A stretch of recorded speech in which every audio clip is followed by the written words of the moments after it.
38 নম্বর সূরা 34 নম্বর আয়াত খুব গুরুত্বপূর্ণ আয়াত। সুলাইমান আলাইহিস সালাম একজন নবী, আল্লাহর বিশেষ বান্দা।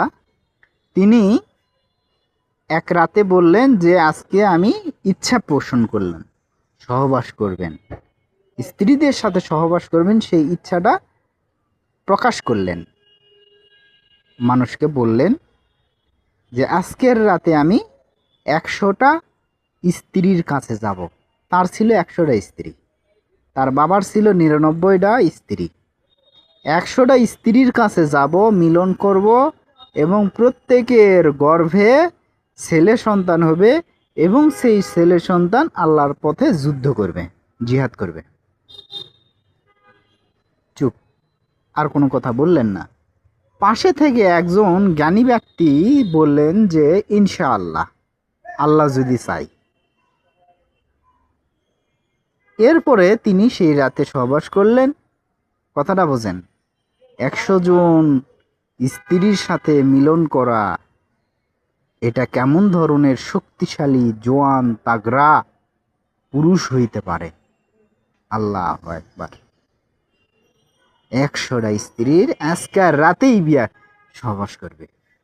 তারপরে কি হলো? তখন স্ত্রী কেউ গর্ভবতী হয়নি, একটা বউ হইছে গর্ভবতী। পরে বাচ্চা হলো, বাচ্চাটার আবার হাত নাই, দুটা পা নাই, শুধু ধর আছে।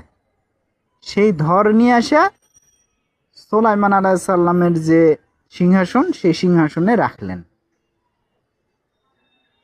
তখন তিনি আল্লাহর কাছে ক্ষমা চাইলেন, নিজের ভুল বুঝতে পারলেন যে আল্লাহ ইচ্ছা করলে আমি মিলন করব, বাচ্চা হবে এবং তারা জিহাদ করবে। এই আল্লাহ ইচ্ছা করলে কথাটা তিনি বলতে ভুলে গেছেন। এটা হচ্ছে নবী রাসূলদেরকে আল্লাহ তাআলা এভাবে রাখছেন। ইনশাআল্লাহ না বলা এটা শাস্তিযোগ্য অপরাধ।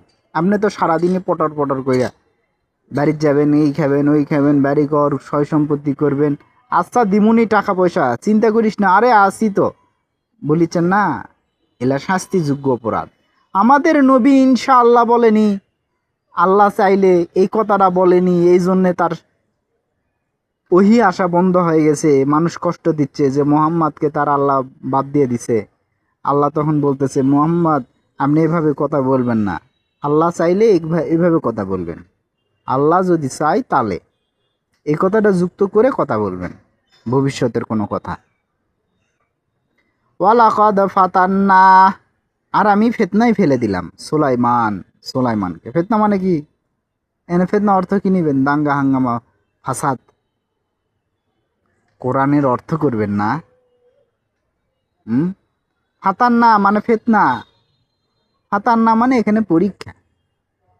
এর আগেও কিন্তু ভিডিওতে বলে দিছি যে দাউদ আলাইহিসসালামকে পরীক্ষা করছেন, ইব্রাহিম আলাইহিসসালামকে পরীক্ষা করছেন, মুসা আলাইহিসসালামকে পরীক্ষা করছেন। আল্লাহ সব মানুষকে পরীক্ষা করবেন। আপনার যারা কর্মচারী, যেটা স্বামী, যেটা বউ বানাবেন, যাকে ইয়া করবেন, তাকে পরীক্ষা করবেন। একটা না, একটা, দুটা, তিনটা, চারটা। ইব্রাহিম আলাইহিসসালামকে কতগুলা পরীক্ষা নিয়েছে। ওই মুসা আলাইহিসসালামের সময় 9টা পরীক্ষা পাঠাইছে ফেরাউনের কাছে। পরীক্ষা নিতেই থাকবেন, নিতে একটার পর একটা। আমি পরীক্ষা করলাম সুলাইমানকে, তাহার আসনের উপর রাখিলাম, আলা কুরসি হি, তার কুরসির উপরে। কুরসি মানে কি? আপনি তো অর্থ নিছেন রাজত্ব, শক্তি। কুরসি মানে কি? সিংহাসন। এই কুরসিটাই আল্লাহর ক্ষেত্রে আয়াতুল কুরসি বলেন না, আয়াতুল কুরসি মানে এই আয়াতটা হচ্ছে আল্লাহর সিয়ারের আয়াত। আয়াতুল কুরসি মানে কি? আল্লাহর সিয়ারের আয়াত। আপনি তো এখানে অন্য অর্থ নেবেন, অথচ আল্লাহ তো কুরসি বলতে সিংহাসন বলিছে, বুঝাইছে।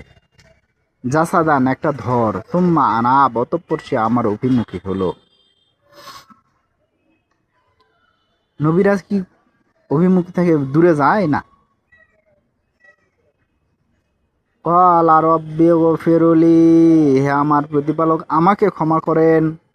ওয়াহাবলি মুলকান, এবং হাবলি আমাকে দান করেন রাজত্ব লা ইয়ামবাগি লি আহাদিন মিন বাদি, যে রাজত্ব আমার পরে পৃথিবীতে আর কেউ কোনোদিন পাবে না।